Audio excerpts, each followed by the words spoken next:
40. Yeah, and again, there's a thing you have to refer there too, because different people, when their blood sugar gets low, react in different ways. Some people, again, I always say I've got good genes because I was wondering about that that statement. What I mean by that is the GENE genes. I just say they've been kind to me. I mean that I have probably done things in my lifetime that other people with diabetes have paid for. And what I mean is, you know, I went through a stage in my life where I was extremely, I was careless.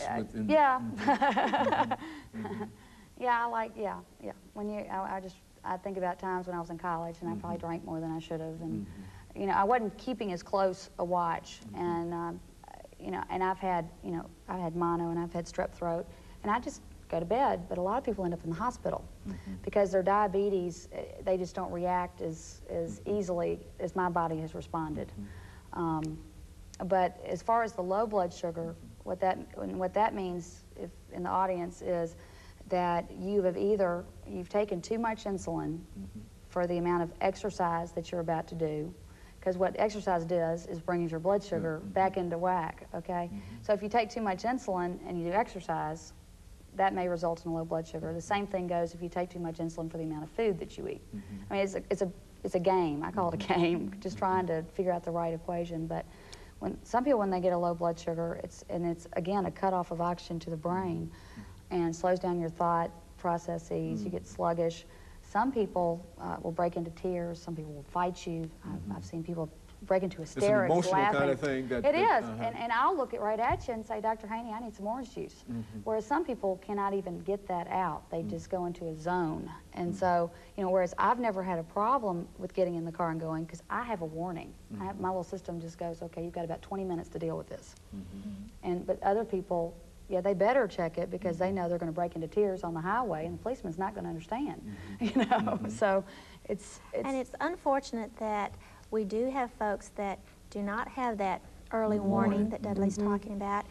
Many folks have had accidents. Many folks have been pulled over by the police, and if they are somewhat incoherent, if their blood sugar is a little low and they're not quite making sense, we know in this day and time it's real hard. That's exactly right. Unless they have some identification that says I have diabetes and this is what's going on, the policeman really, it's your word against mine. You know, is it your blood sugar? Have you taken something illicit? So we do talk about, I in no way want to say that any schedule for diabetes is regimen, because it's not. It's real important that folks realize diabetes doesn't have to run your life. And the more education you have, the more you understand about what's going on, the easier it is to manage. Now, it's not to say that it's going to be a piece of cake always and forever. There are some guidelines and some rules with anything.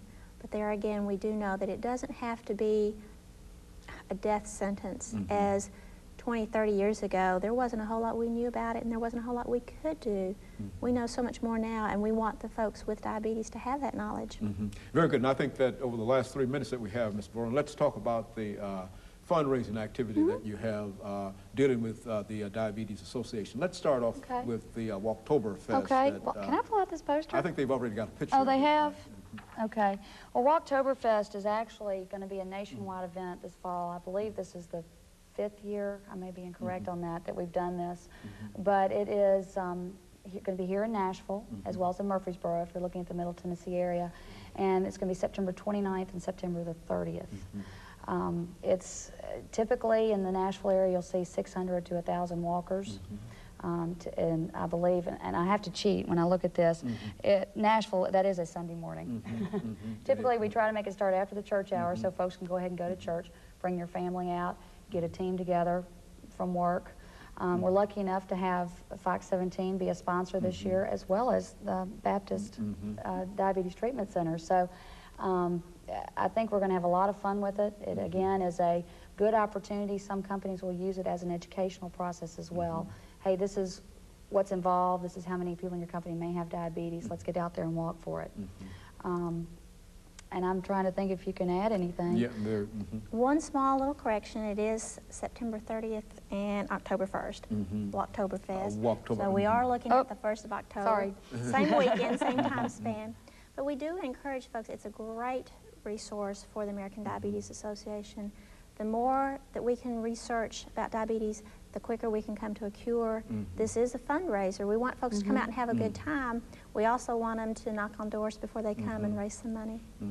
And so the great activity for the year for the American Diabetes Association is this walkathon. It's one of several. It is one of several. Oh, and I will add, if you are coming out, there will be plenty of food and drink provided. And as a matter of fact, I think we're going to have hamburgers grilled afterwards, so you can come out and make it a day, a whole day's event. And so this morning is the 10th, and so that's on the 31st of September and October.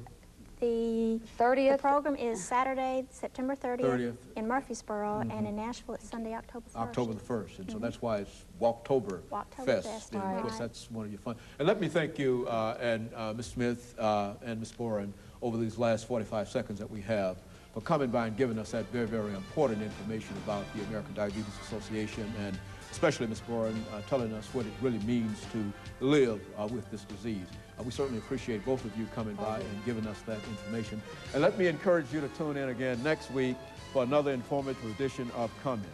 Thank you and good morning.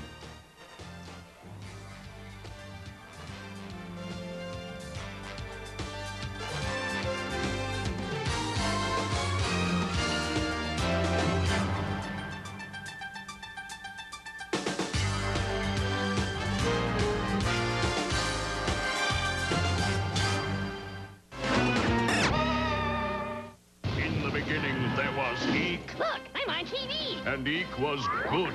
Eek, what a pleasant surprise. Then Eek begot thunder lizards. No ands, ifs, or buts. And they were good. But now, behold the newest creation. Clutter! What is it? Why is it? Maybe we just imagined it. Clutter, the latest addition to the Eekstravaganza cast of crazies. Kumbaya, new neighbors! Saturday mornings at 8:30 on Fox 17.